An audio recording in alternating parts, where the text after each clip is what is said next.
Keluarga Vina mengadukan perkembangan kasus yang melibatkan Vina ke Komisi Nasional Hak Asasi dan Manusia. Dari hasil pertemuan tersebut, Komnas HAM sepakat mengawal kasus Vina yang jalan di tempat. Komisioner Komnas HAM Uli Parulian Siobing mengatakan pihaknya tengah mengupayakan keluarga Vina akan mendapatkan trauma healing. Kuasa hukum keluarga Vina, Putri, menyatakan keluarga kliennya kini memang membutuhkan trauma healing. Putri mengaku pihaknya menghindari kondisi di mana keluarga Vina putus asa mencari keadilan. Sebab ada terduga pelaku yang telah ditetapkan sebagai buronan, tetapi kini menghilang.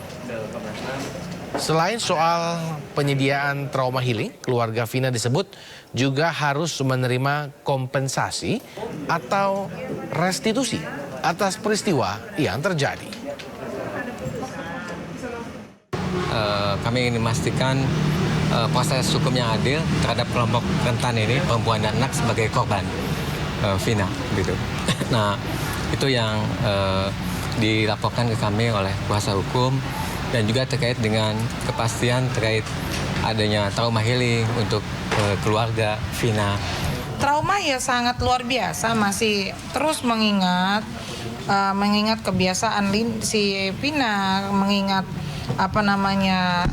wajah Vina, kemudian mengingat luka dan penyiksaan yang dialami oleh Vina. Tentunya keluarga selalu terngiang-ngiang lah begitu. Jadi ya memang tadi saya sampaikan ke Bapak juga, ya bagaimanapun kita harus memberikan pendampingan untuk trauma healing tersebut. Karena ini kan viral terus, beritanya naik terus, sehingga tentunya banyak pihak yang pro dan kontra. Tentunya mereka juga harus punya kekuatan ya. Jangan sampai mereka akhirnya putus asa mendengar adanya 2 DPO yang hilang. Nah ini yang juga akan kita kuatkan supaya nggak campur aduk lah gitu. Udah pelaku belum tertangkap, yang lain hilang lagi DPO, ini kan blunder akhirnya begitu. Ya, Polda Jawa Barat memberikan keterangan resmi terkait penangkapan 1 DPO dalam kasus pembunuhan Vina dan Eki. Sejumlah informasi mengejutkan disampaikan dalam rilis resmi polisi.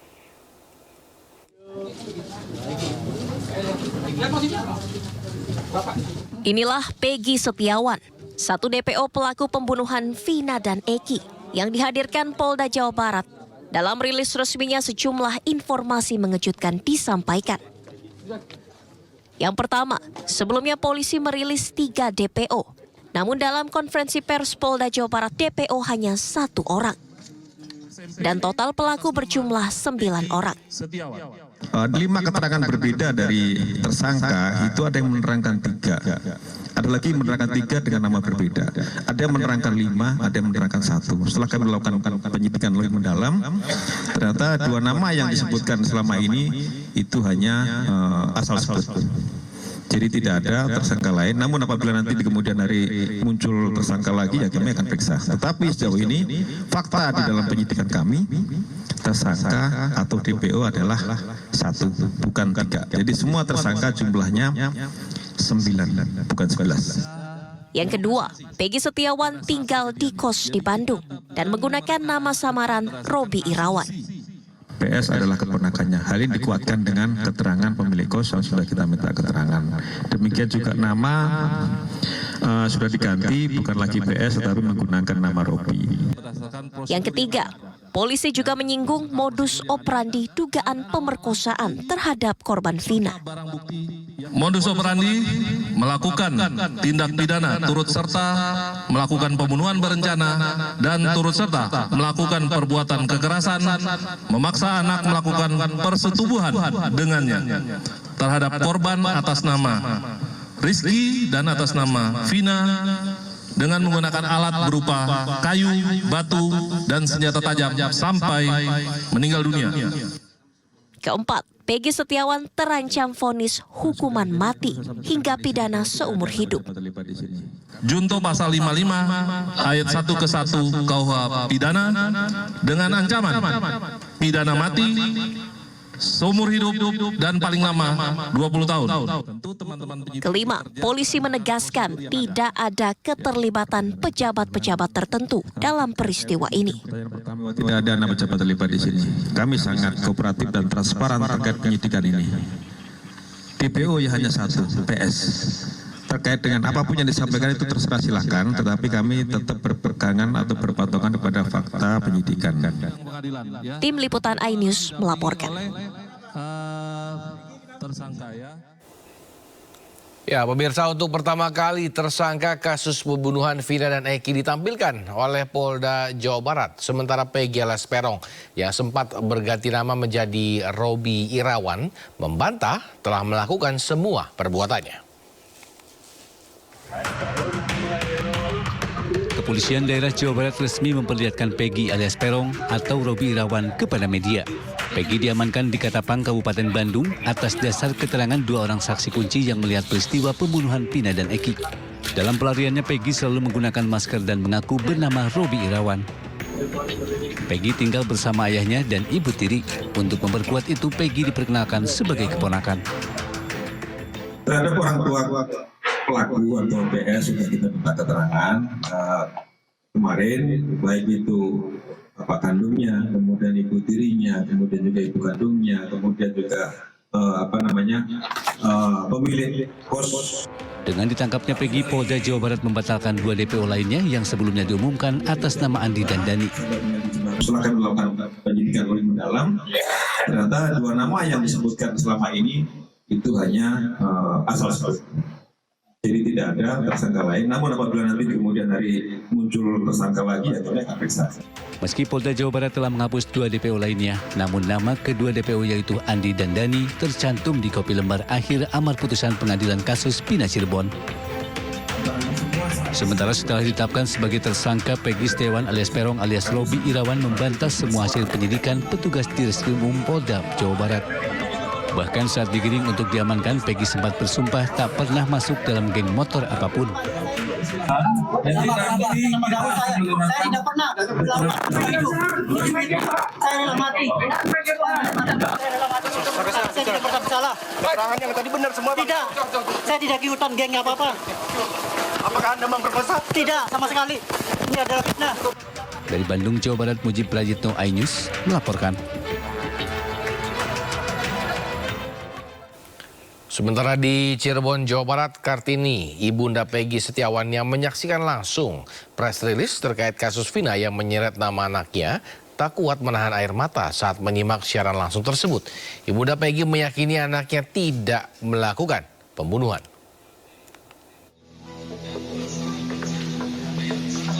Air mata Kartini tak terbendung saat menyaksikan siaran langsung pers rilis Polda Jawa Barat terkait kasus pembunuhan Vina dan Rizky alias Eki yang terjadi pada 2016 silam. Bahkan Kartini yang merupakan ibunda dari Peggy Setiawan atau alias Peggy Peron ini terus menangis selama berjalannya rilis yang disiapkan secara langsung. Ibu dari 4 orang anak dari keluarga yang kurang mampu ini seakan-akan tidak percaya dengan ancaman hukuman mati atau seumur hidup atau 20 tahun terhadap Peggy Setiawan, anak pertamanya yang disebut terlibat dalam kasus pembunuhan Vina dan Rizky atau Eki. Peggy, kamu yang kuat dan sabar, nak. Mama pasti berjuang demi kamu, nak. Karena Mama tahu kamu tidak bersalah. Mama akan berjuang sekuat tenaga untuk membebaskan kamu dari kantor polisi dan dari tahanan itu, nak. Mama bersumpah demi nama Allah, nak. Mama akan berusaha untuk membela dan membenarkan kasus ini karena kamu tidak bersalah. Usai melihat langsung rilis di Polda, ibunda Peggy Setiawan, ia akan terus berjuang membela anaknya karena ia menilai Peggy Setiawan tidak terlibat dalam kasus pembunuhan Vina dan Eki. Dari Cirebon, Jawa Barat, Iskandar, iNews melaporkan. Ya, pasca penetapan tersangka Peggy Setiawan alias Peron oleh petugas kepolisian Polda Jawa Barat Minggu siang, teman sekaligus rekan kerja sesama kuli bangunan Suharsono akhirnya angkat bicara mengenai keberadaan Peggy saat peristiwa terjadi. Ia mengaku saat itu Peggy masih berada di Bandung dan sempat mengantarkannya ke terminal. Kematian Vina dan Eki yang tewas secara mengenaskan pada 26 Agustus 2016 lalu hingga kini masih menyisakan misteri besar. Meski Polda Jawa Barat telah merilis 1 DPO atas nama Peggy Setiawan, telah berhasil mereka tangkap. Peggy Setiawan ditangkap di kosannya di Jalan Ketapang, Bandung, Jawa Barat. Dari penangkapan tersebut, polisi langsung menggeledah rumah neneknya, Peggy, yang berada di Cirebon, dan mengamankan buku rapot SD dan SMP atas nama Peggy, serta kartu keluarga dengan nama Peggy Setiawan di dalamnya. Namun dari penangkapan tersebut menyisakan sejumlah kejanggalan. Hal tersebut diungkapkan Suharsono saat ditemui di halaman masjid di Jalan Evakuasi, Kota Cirebon. Teman sekaligus rekan kerja Peggy Setiawan saat bekerja di Bandung siap menjadi saksi bahwa rekannya tersebut bukanlah pelaku pembunuhan Vina dan Eki. Ia mengaku Peggy hanya menjadi korban salah tangkap. Sebab Peggy Setiawan alias Robi Irawan pada saat kejadian, tepatnya tanggal 27 Agustus 2016 lalu, masih berada di Bandung, serta sempat mengantarkan dirinya ke terminal untuk kembali ke Harjamukti, Kota Cirebon. Rumah Peggy itu digerebek sama polisi itu malam, saya nggak tahu jamnya apa. Terus saya main ke rumahnya, bener enggak? Saya main, ada ibu Kartininya, ibu Peggy-nya. Peggy kan masih di Bandung, nggak pulang. Tanggal 27 itu saya pulang tuh. Sementara 4 hari pasca penggeledahan di rumah pelaku Peggy Setiawan, pihak kepolisian Polda Jawa Barat memanggil adik kandung Peggy untuk diperiksa sebagai saksi. Dalam pemeriksaan sebagai saksi, adik Peggy yang bernama Luciana akan menjalani pemeriksaan di Polda pada hari Selasa nanti. Kalau surat yang ini katanya surat si adik Peggy buat bersaksi Di pemeriksaan Peggy. Di pemeriksaan Peggy hari Selasa. Dari Cirebon, Jawa Barat, Iskandar, iNews melaporkan. Pemirsa, Peggy Setiawan memperlihatkan gestur khusus saat Polda Jawa Barat memaparkan tuduhan dan pembuktian tentang keterlibatannya dengan kasus pembunuhan Vina dan Eki. Alias Perong alias Robi Irawan berdasarkan keterangan saksi. Sejumlah gestur diperlihatkan Peggy Setiawan, 1 DPO yang ditangkap Polda Jawa Barat terkait kasus pembunuhan Vina dan Eki. Saat aparat kepolisian menjelaskan tuduhan dan vonis, terlihat kepala Peggy geleng-geleng dan menatap ke atas, seolah menolak keterangan tersebut. Dan saksi mengenal wajah orang-orang yang biasa nongkrong di depan SMP Negeri 11 Cirebon. Gestur tubuh lainnya adalah saat sesi konferensi pers selesai, tangan Peggy menunjukkan bantahan tuduhan yang dialamatkan kepadanya. Tersangka nanti di sidang pengadilan, ya. Peggy yang mencoba turut berbicara juga dilarang mengeluarkan pendapat. Nampak tangan petugas sempat menutup mulut Peggy meskipun Peggy terus meneriakkan pembelaan. Polisi menegaskan hak jawab 1 DPO tertangkap itu akan didengarkan di sidang pengadilan. Tim Liputan iNews melaporkan.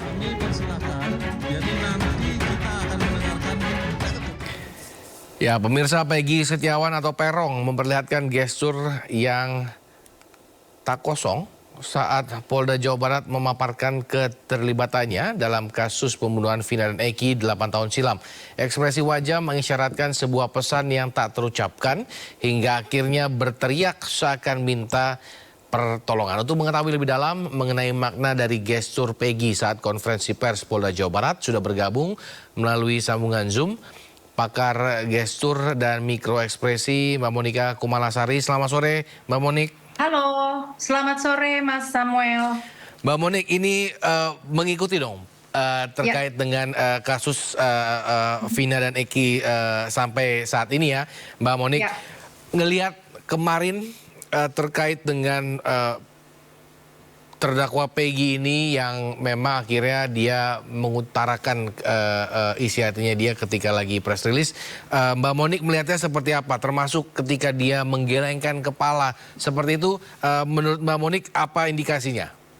Oke, kita lihat dulu framing dari peristiwa ini ya. Kemungkinan gitu, saya menemukan baru ada 5 nih. Yang kemungkinan ini memang benar Peggy ini adalah pelakunya. Ya, atau yang kedua hipotesisnya adalah bahwa salah tangkap begitu. Yang ketiga adalah merupakan rekayasa kasus di mana yang bersangkutan sendiri tidak mendapatkan imbalan, gitu. Yang keempat adalah rekayasa kasus di mana yang bersangkutan mendapatkan imbalan, atau yang kelima hipotesisnya yang saya tambahkan lagi di sini adalah kemungkinan juga ada rekayasa kasus, tetapi ini dari sisi si saksi kuncinya, begitu ya. Nah, kalau kita sudah punya framework yang ini, maka sekarang kita lihat apa yang terjadi di dalam konferensi pers kemarin, gitu.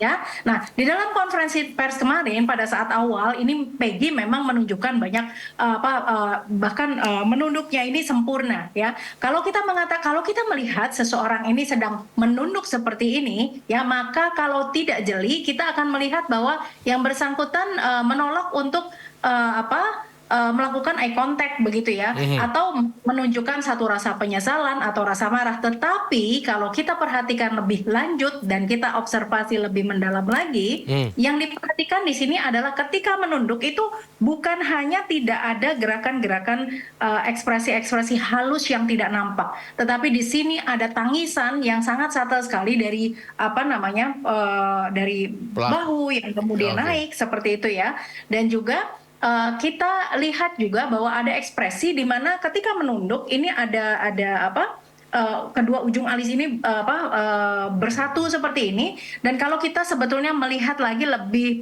bisa terlihat lagi gitu ya, ini merupakan indikasi dari ekspresi kesedihan. Nah, jadi sepanjang konferensi pers kemarin yang kita lihat di sini adalah merupakan kesedihan yang mendalam. Dan kemudian gestur kemudian menggelengkan kepala ini merupakan sesuatu yang sangat spontan, terutama ketika dipicu oleh statement-statement mengenai memperkosa dan sebagainya seperti itu ya. Jadi ini apa artinya dari gelengan ini?